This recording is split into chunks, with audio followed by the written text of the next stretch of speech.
Estem davant d'una de les crisis més importants de la història recent que està portant la nostra societat al límit i ens ha mostrat com mai la nostra vulnerabilitat. Estem vivint situacions que segurament no haguéssim imaginat mai que viuríem i segurament hi haurà un abans i un després quan passi aquesta situació, també pel que fa referència a temes de seguretat i emergències. Una pregunta que li podríem fer, conseller, és si s'està fent les proves de la PCR al col·lectiu de Mossos i als altres, com s'estan fent i que si els Mossos confinats amb aquests símptomes o que han estat en contacte amb persones amb Covid-19 i que estan en situació d'aïllament, abans no es reincorporin, se'ls realitzarà aquesta prova de la PCR. També no entenem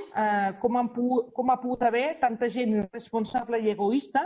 que en els moments que vivim al país hagin trencat el confinament per desplaçar-se en segones residències, posant en risc el sistema de salut i també posant en risc els habitants de les poblacions més petites que, com bé sabeu, estan més envellides que la resta. Ens preocupa que el Departament no hagi pogut evitar aquests desplaçaments que hi ha hagut i que ens preguntem si s'hagués pogut fer quelcom més al respecte. Des del govern s'ha exigit des del primer moment el confinament total, perquè era i és la mesura més efectiva per frenar els contagis i evitar el col·lapse sanitari,